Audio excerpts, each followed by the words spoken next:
ఈరోజు తెలంగాణ రాష్ట్రంలోని కాంగ్రెస్ పార్టీలో ఉన్న మైనార్టీ నాయకులందరూ కూడా సిగ్గుపడే రోజు, తలదించుకునే రోజు. దాదాపుగా 2 సంవత్సరాల తర్వాత అధికారంలో వచ్చిన తర్వాత 2 సంవత్సరాల తర్వాత క్యాబినెట్ విస్తరణ జరిగింది. కానీ చాలామంది ముస్లింలు ఆలోచించినట్టు, ముస్లిం మేధావులు కానీ, ముస్లిం కమ్యూనిటీకి సంబంధించిన పెద్దలు కానీ, మత పెద్దలు కానీ, ఈసారైనా క్యాబినెట్లో ఒక ముస్లింకి చోటు దక్కుతుందని అందరూ ఆశించారు. కానీ అందరి ఆశల మీద నీళ్లు జల్లినట్టు రేవంత్ రెడ్డి గారి నిర్ణయం నిజంగా కూడా సిగ్గుచేడు. సరే, ఎమ్మెల్యే లేరు, ఇయ్యలేదు, అది వేరే విషయం.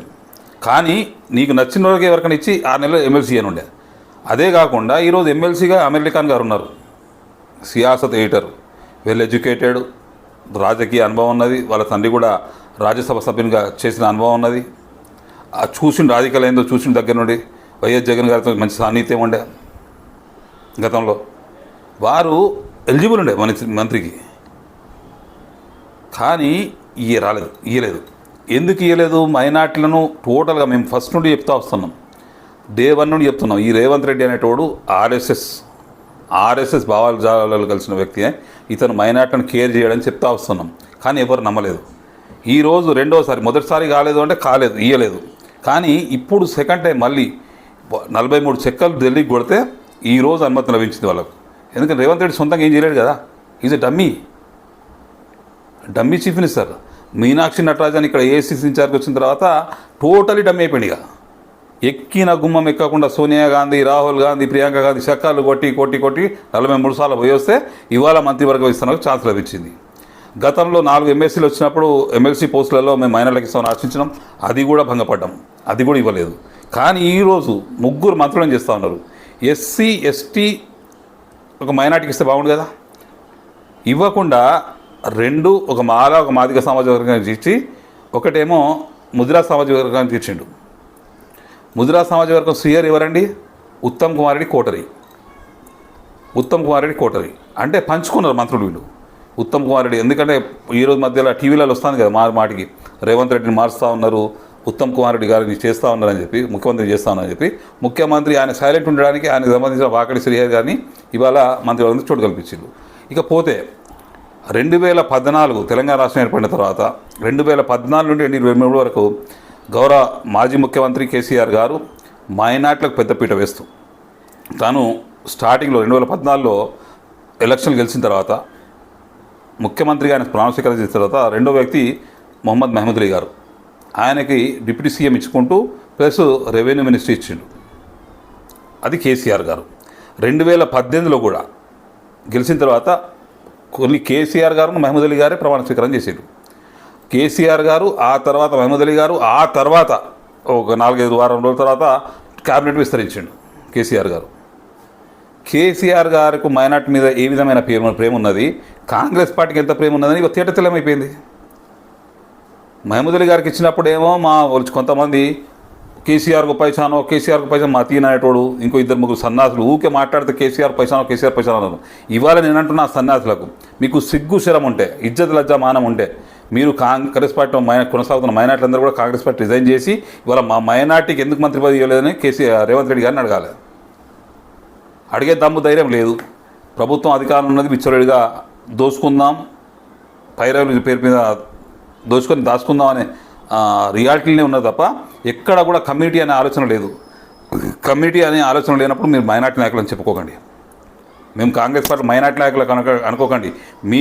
మీ మతం, మీ రిలీజియన్ కాంగ్రెస్ అని చెప్పుకోండి.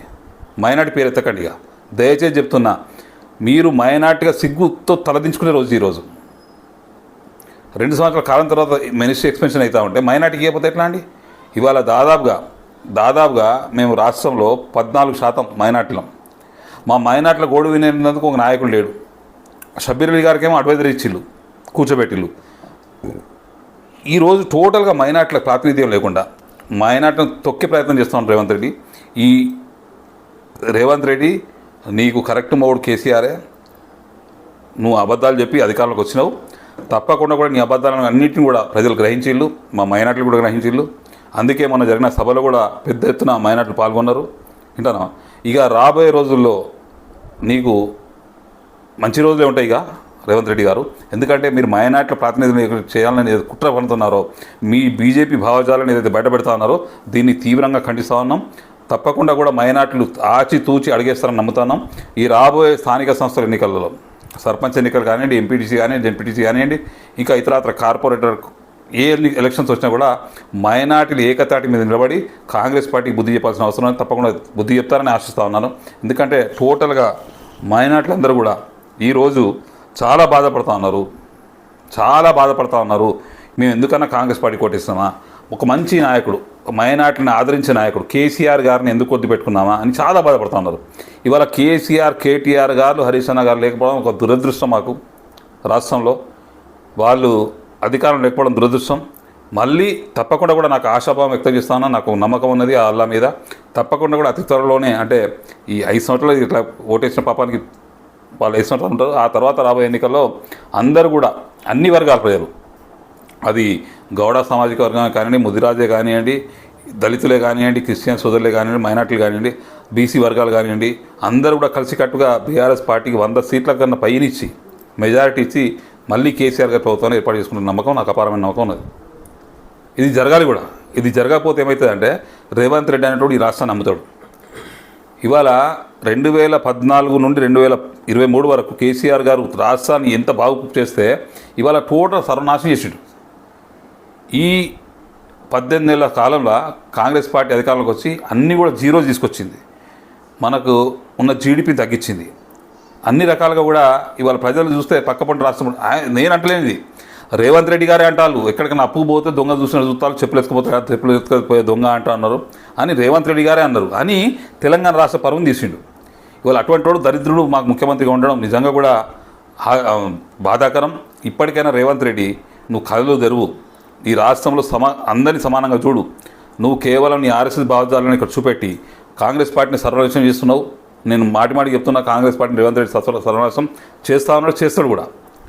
ఎందుకంటే రాహుల్ గాంధీ గారు, సోనియా గాంధీ గారు, ప్రియాంక గాంధీ గారు రాష్ట్రంలో తిరిగి బాండ్లు పంచిందండి. 6 గ్యారెంటీలు 14 హామీలు అన్నాడు. 6 గ్యారెంటీలు 14 హామీలలో ఇంతవరకు ఒక్క హామీ కూడా నిలబెట్టుకోలేదు. వాళ్ళు టోటల్గా హామీలు అడిగితే దాన్ని ఏం చేస్తాడు, పక్కదారి పట్టిస్తాడు. ఏదో ఒక కొత్త సమస్యను తీసుకొచ్చి రోడ్డు మీద ఎత్తాడు. ప్రజలు రోడ్ ఎక్కుతాలు అనగానే కేసీఆర్ గారు కాళేశ్వరం గోల్మాల్ చేసిండు, కేటీఆర్ గారు ఫోన్ ట్యాపింగ్ చేసిండు, లేకపోతే కేటీఆర్ గారు ఈ రేసులో అది చేసిండు, ఇది చేసిండు అని మాట్లాడతాడు. ఎట్లాగో ఆ సబ్జెక్ట్ని డైవర్ట్ చేసే ప్రయత్నం చేస్తాడు. అటెన్షన్ డైవర్ట్ పాలిటిక్స్ చేసుకుంటూ 2 సంవత్సరాలు గడిపాడు. ఇంకా అటెన్షన్ డైవర్ట్ అంటే జనాలు తెలివిగలైనా ప్రజలందరూ కూడా అర్థం చేసుకున్న అటెన్షన్ డైవర్షన్ పాలిటిక్స్ని ప్రజలు ఇప్పుడు ఊరికినట్టు కాదు, తప్పకుండా కూడా రాబోయే రోజుల్లో నీకు కరెక్ట్ బుద్ధి చెప్తారు ప్రజలు. ఇవాళ కేసీఆర్ గారు చేసిన పనిని అసెంబ్లీలో ఒకసారి అక్బరుద్దీన్ ఓవైసీ గారు బాగుందంటాడు, ఒకసారి అంటాడు బాగలేదంటాడు. అసెంబ్లీలో కేసీఆర్ గారు ముఖ్యమంత్రిగా ఉన్నప్పుడు ఒకసారి మైనార్టీ బడ్జెట్ కేటాయింపు జరిగితే అక్బరుద్దీన్ ఓవైసీ గారు మాట్లాడేమంటారు, ఖాయద్ హోతో ఐసా హో, हमारा कायद माइनॉरिटी का कायद ऐसा हो, इतना बड़ा बजट लगाया। आज हिंदुस्तान के अंदर कोई चीफ मिनिस्टर इतना बड़ा बजट नहीं दिया, लेकिन కేసీఆర్ साहब हमारे दिए అని మాట్లాడతాడు.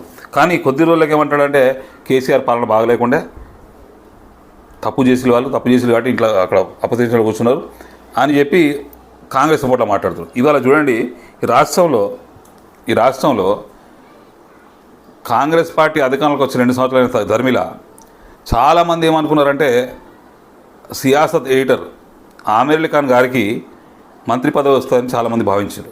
కానీ ఈ ఒక పిక్ బయటకు వచ్చింది. ఇవాళ ఈయన ఉత్తమ్ కుమార్ రెడ్డి గారు ఏమాత్రం అవగాహన లేని నీటిపారుదల శాఖ మంత్రి, ఈయన అక్బరుద్దీన్ ఓవైసీ గారు గోడ మీద పిల్లి, ఈయన ఎప్పుడు ఎటుంటాడో తెలియదు. కేసీఆర్ గారిని మామ అంటాడు, కేసీఆర్ గారిని చాచా అంటాడు, కేసీఆర్ గారిని భాయి అంటాడు, మళ్ళీ రేవంత్ అన్న అంటాడు, రేవంత్ భాయి అంటాడు. ఇటువంటి మనిషి ఇద్దరు పిక్ బయటకు వచ్చింది. ఇవాళ మంత్రివర్గ విస్తరణ జరిగింది, బయటకు వచ్చి నవ్వుకుంటున్నారు. ఏమని ఉత్తమ్ భాయ్ అంటాను కావచ్చు. నేను పసిగడి చెప్తున్నా, అక్బర్ భాయ్ ఆపనే చేసా కహా ఆమెర్ అలీ ఖాన్ కో నహీ దియా హమ్నే మినిస్ట్రీ అని ఆయన అంటా ఉన్నాడు. అక్బర్ భాయ్ అంటున్నాడు ఉత్తమన్న థ్యాంక్ యూ, చాలా థ్యాంక్స్ అన్న ఇయ్యనందుకు అని చెప్పి చిరునవ్వులు చిందిస్తుండ్రు. మైనార్టీలకు మంత్రి పదవి రానందుకు ఇవాళ సిగ్గు ఉండాలండి మీకు. మీరు ఎట్లా నమ్మబుద్ధి అవుతుంది అక్బరుద్దీన్ గారికి? రాష్ట్రంలో 2 సంవత్సరాల కాలంలో మైనార్టీ మంత్రి లేకుండా ప్రభుత్వం కొనసాగుతూ ఉన్నది. అక్బరుద్దీన్ ఓవైసీ గారు అక్కడికి పోయి నవ్వుతాడా? ఎట్లా నవ్వబుద్ధి అవుతుంది? నేను అడుగుతాను, ఒక సామాన్య జనంగా, ఈ ప్రజాస్వామ్య దేశంలో పౌరునిగా నేను అడుగుతున్నా, ఒక మైనార్టీ నాయకునిగా నేను అడుగుతున్నా, ఏ విధంగా నవ్వుతా ఉన్నారు మీరు? ఏం సంతోషం పంచుకుంటున్నారు మీ ఇద్దరు? ఇవాళ ఆమీర్ ఖాన్ గారు కానీ మీకు నచ్చకపోతే ఇంకోరికన్నా ఇవ్వను ఉండే కదా. ఇప్పుడు కేసీఆర్ గారు ఇస్తారేమో మీరు డమ్మికి ఇచ్చిళ్ళు అన్నారు. మీరు ఎవరికైనా అసలు ఇయ్యలేదు. ఇప్పుడు కేసీఆర్ గారు మైనార్టీకి పెద్దపేట వేసిండే వేయలేదు. చూడండి, మహమూద్ అలీ గారు ఎంతమంది పని మాకు తెలియదు, ఎంతమంది పని చేసినాడు, మేము చేసుకోలేదు పనులు. మహమూద్ అలీ గారి కాలంలో హోమ్ మినిస్ట్రీ ఉంటే ఒక నమ్మకం అండి, మా మైనార్టీ హోమ్ మినిస్టర్ ఉన్నాడు అని ఒక నమ్మకం. మంత్రి లేడు అని ఇప్పుడు అపనమ్మకం స్టార్ట్ అయింది కదా రాష్ట్రంలో.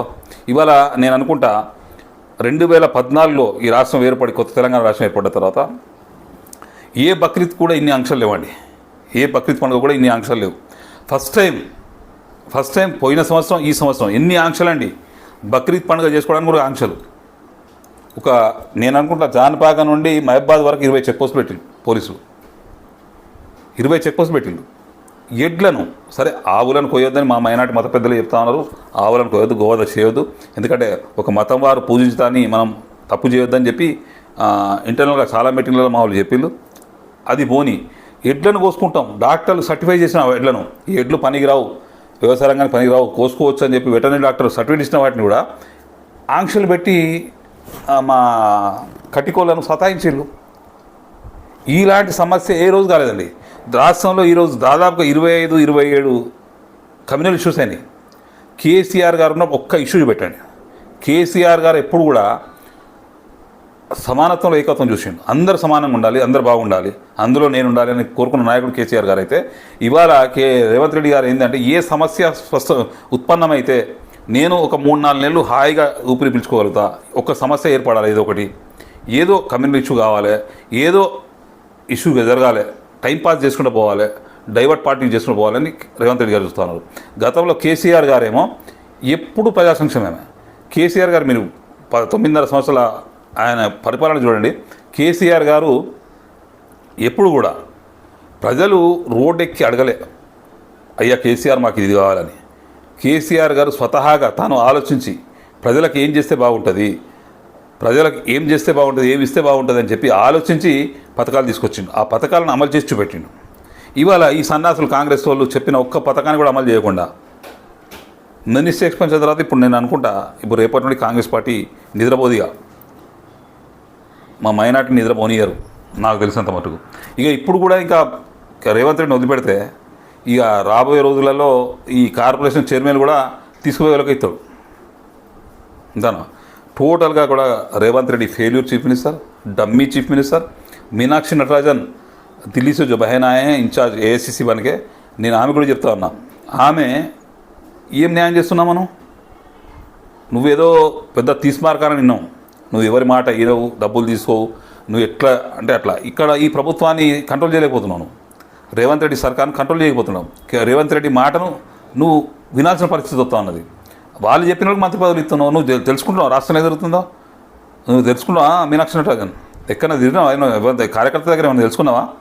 ఏది తెలుసుకోకుండా ఇవాళ టోటల్గా కాంగ్రెస్ పార్టీని భ్రష్టు పట్టించే కార్యక్రమం జరుగుతూ ఉన్నది.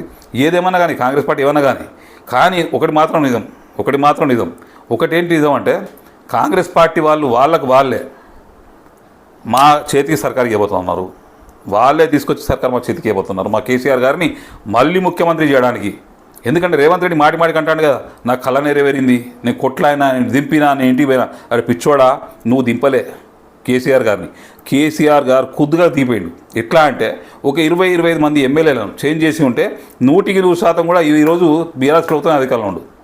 కేసీఆర్ గారు మార్పు చేయకుండా, కొంతమంది ఎమ్మెల్యేల పనితీరు బాగలేకున్నా, అహంకారపూరిత వైఖరిని అవలంబించినా కూడా కేసీఆర్ గారు మార్చకుండా తనకు తాను అది చేసుకున్నాడు తప్ప ప్రజలు ఎక్కడ కూడా కేసీఆర్ గారిని వద్దనుకోలేదు. ఈరోజు కేసీఆర్ గారిని చాలామంది కోరుకుంటా ఉన్నారు.